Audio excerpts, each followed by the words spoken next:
ओम नमः शिवाय, नमस्ते। आज मैं आप लोगों को राहु और चंद्रमा का जब कंजंक्शन होता है, तो वो दोनों मिलकर के किस तरीके से अपना प्रभाव दिखा सकते हैं, उसी के बारे में बात करूँगी। देखिए, राहु और चंद्रमा जब भी किसी भी हॉरोस्कोप में, कहीं पे भी, किसी भी भाव में या राशि में जब एक साथ कंजंक्ट होते हैं, चाहे किसी राशि में एक साथ बैठ जाएँ या ये अलग-अलग राशियों में बैठ कर के एक दूसरे के ऊपर एस्पेक्ट डालें या एक ही राशि में ये एक ही जगह पे आके बैठ जाएँ, तो ये किस तरह से अपना रिज़ल्ट दे सकते हैं। देखिए, चंद्रमा जो होता है वो मन को दिखाता है, मन का कारक होता है और मून जो होता है वो इच्छाओं को, कामनाओं को व्यक्त करता है और चंद्रमा चूँकि मन को लेकर के चलता है, मन का कारक होता है और ऐसे में जब ये राहु के साथ में कंजंक्ट हो जाता है या राहु के साथ में युति बना लेता है, किसी भी तरीके से ये राहु के साथ में अपना संबंध स्थापित कर ले, चाहे ये एक ही राशि में बैठे या ये नक्षत्रों के आधार पे अपना एक्सचेंज कर ले, तो भी इन दोनों की एक तरह से युति ही मानी जाएगी। तो मन जो है, मन एक तरीके से अतृप्त रहना या मन का पीड़ित हो जाना, क्योंकि मून क्या है, वो किसी भी चीज़ की प्राप्ति से उसका जो सैटिस्फैक्शन है, वो मून कराता है, चंद्रमा कराता है।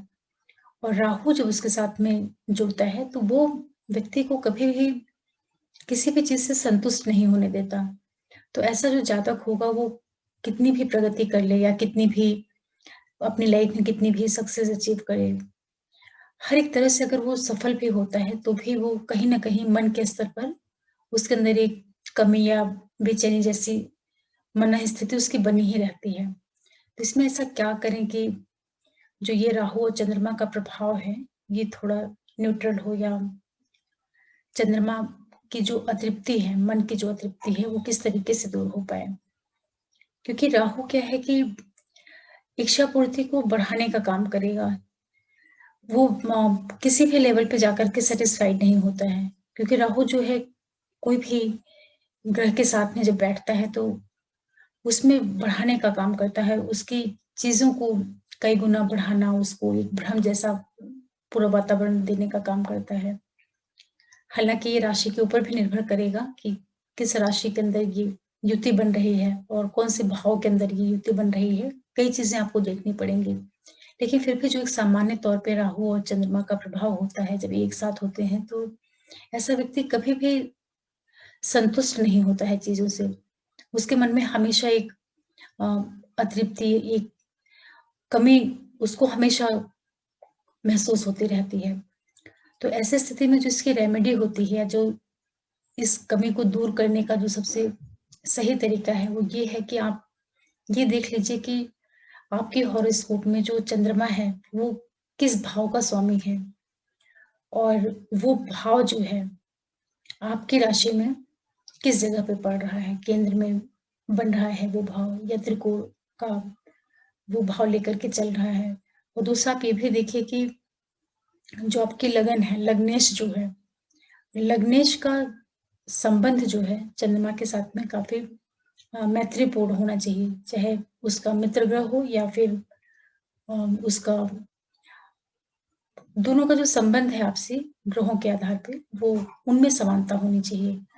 और चंद्रमा अगर शुभ भाव का स्वामी होकर के राहु के साथ में कंजंक्ट हो रहा है आपके हॉरोस्कोप में, तो ऐसी स्थिति में आप अपने चंद्रमा से संबंधित जो उपाय हैं, चाहे वो मंत्र जाप के द्वारा या दान के द्वारा, आप उसको और भी ज़्यादा मजबूत कर सकते हैं। क्योंकि जब चंद्रमा आपका मजबूत होगा, तो आप निर्णय कर पाएँगे कि जिन चीज़ों के लिए आपके अंदर एक अतृप्ति की भावना है, वो कहीं न कहीं किसी स्तर पे जाकर के तो आपको संतोष अपने मन में पैदा करना होगा। तो ये तभी संभव है, जब आपका मन बहुत ज़्यादा मजबूत होगा। तो मन को मजबूत करने का सबसे अच्छा तरीका है, एक तो आप शिव की उपासना करिए, ओम नमः शिवाय जो मंत्र होता है, उसका आप जाप कर सकते हैं और साथ में जितनी भी सफ़ेद वस्तुएँ होती हैं, उनका भी आप दान कर सकते हैं और शिव जी का रुद्राभिषेक है या शिव के ऊपर जल चढ़ाना, या आप बहुत ज़्यादा जो व्हाइट कलर के कपड़े होते हैं, उनको भी धारण कर सकते हैं। उससे भी मन में कहीं न कहीं एक शांति और एक अ, सैटिस्फैक्शन का जो लेवल होता है, वो इंक्रीज़ होता है। तो इस तरीके से कर के आपको अपने चंद्रमा को और ज़्यादा मजबूती देना चाहिए। और चूँकि राहु यहाँ पे चंद्रमा की जो इच्छाएँ हैं, उनको कभी भी तृप्त नहीं होने देता है। तो ऐसी स्थिति में राहु का जो प्रभाव है, उसको थोड़ा न्यूट्रल करने के लिए या उसके प्रभाव को, जो उसका नेगेटिव डायरेक्शन में प्रभाव आ रहा है, उसको कम करने के लिए आपको साथ में राहु के भी उपाय करने चाहिए। तो राहु का जो सबसे अच्छा उपाय होता है, वो जितने भी उपाय शनि के किए जाते हैं, वही सारे उपाय राहु के भी होते हैं। लेकिन विशेष रूप से पक्षियों को आप खाना दीजिए, दाना दीजिए उनको, या जो भी ये अनाज होते हैं, ये सारी चीज़ें आप राहु की शांति के लिए कर सकते हैं। और नारियल वगैरह भी आप बहते जल में प्रवाहित कर सकते हैं। इसके अलावा आप गरीबों को भी मदद कर सकते हैं, और साथ ही साथ जो काला कंबल होता है, उसको भी आप ज़रूरतमंद को बाँट सकते हैं। तो इस तरीके से जब आप करेंगे, तो आप देखेंगे कि आपको बहुत फ़र्क महसूस होगा। जो आपका राहु है, उसके अंदर, उसके प्रभाव में जो आपके मन को परेशान करने वाली स्थिति है, उसमें कहीं न कहीं कमी आएगी। और चंद्रमा को मजबूत करेंगे, तो आपका मन जो है, एक लेवल पे जाकर के ये निर्णय कर पाएगा कि जो भी आपकी लाइफ़ की उपलब्धियाँ हैं, जो अचीवमेंट्स हैं, उनके प्रति आप आश्वस्त होंगे। तो इस तरीके से कोई भी व्यक्ति हो, अगर उसके हॉरोस्कोप में राहु और चंद्रमा एक साथ कहीं कंजंक्ट हो, तो उसका किस तरीके से वो रिज़ल्ट निकाले, कैसे उसका अर्थ समझे कि वो उसकी लाइफ़ में किस तरीके से प्रभाव दिखा सकता है। हालाँकि बहुत अच्छी स्थिति में जब राहु और चंद्रमा इकट्ठे होते हैं, तो बाहर से देखने में ये लग सकता है कि एक ग्रहण जैसी स्थिति। लेकिन आपको साथ में ये भी देखना चाहिए कि वो जिस राशि में बैठे हुए हैं राहु और चंद्रमा एक साथ, वो राशि में राहु का वो मित्र है, या चंद्रमा जो है उसका वो मित्र है, क्या सम है उससे? ये सारी चीज़ों को आप देखिए। और साथ में आप ये भी देखिए कि दोनों ग्रहों के बीच में जो डिग्री है, डिग्री का जो डिफरेंस है वो कितना है? क्योंकि दोनों एक राशि में भले बैठे हों, लेकिन अगर उनका डिग्री का डिफरेंस जो है अधिक होता है, तो वो युति नहीं मानी जाएगी। वो एक राशि में होके भी अपना प्रभाव जो है बिल्कुल स्वतंत्र ढंग से देने में सक्षम होंगे। युति आप तभी मानेंगे जब उनके बीच में बहुत क्लोज़ कनेक्शन रहेगा, डिस्टेंस के लेवल पे। तो इस तरीके से जो राहु और चंद्रमा का एक प्रभाव है, और कई बार ये राजयोग भी निर्मित करता है, ऐसा नहीं है।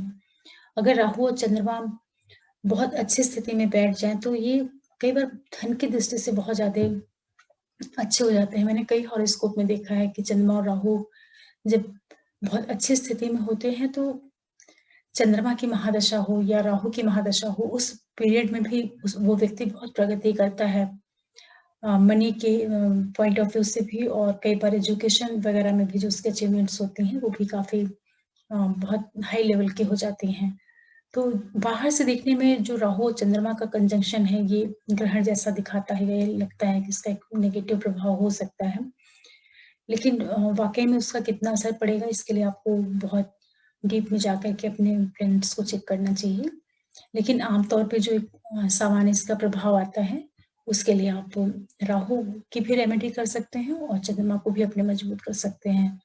तो जो भी आपके अचीवमेंट्स रहेंगे लाइफ़ के, वो आप अचीवमेंट करते हुए भी काफ़ी अपने आप को संतुष्ट पाएँगे। और किस तरीके से आपको ये देखना है हॉरोस्कोप में, उसकी आपको एक छोटी-सी जानकारी मिली होगी।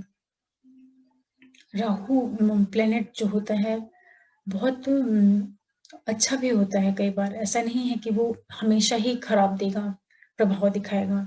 राहु और चंद्रमा भले एक साथ बैठे हों, लेकिन अगर राहु कई बार बहुत अच्छे नक्षत्र में बैठ जाए, और वो उस नक्षत्र का जो स्वामी ग्रह है, वो आपकी हॉरोस्कोप में अगर योग कारक हो जाए, कहने का तात्पर्य ये है कि वो केंद्र या त्रिकोण या शुभ भाव का स्वामी हो जाए, जो राहु का नक्षत्र है। तो ऐसी स्थिति में राहु और चंद्रमा का एक साथ जो बैठना है, ये भी बहुत शुभता भरा परिणाम दे सकता है। तो आज मेरी इच्छा हुई कि मैं आप लोगों से राहु और चंद्रमा के ऊपर कुछ बात करूँ, क्योंकि मोस्टली लोगों के अंदर एक भय रहता है कि राहु और चंद्रमा एक साथ होंगे, तो ये हमेशा जातक को नेगेटिव प्रभाव ही देंगे। तो ऐसा नहीं है, उसको बहुत एंगल से आपको चेक करना चाहिए, उसके बाद ही किसी फाइनल प्रेडिक्शन पे पहुंचना चाहिए।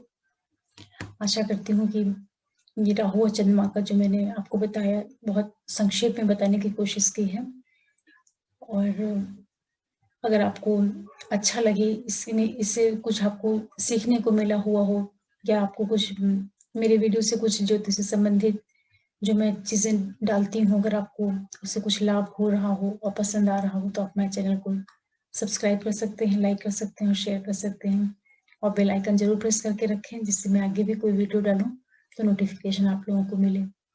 आगे मैं फिर आपके लिए ज्योतिष से संबंधित कोई जानकारी लेके आऊंगी। तब तक के लिए ओम नमः शिवाय, नमस्ते।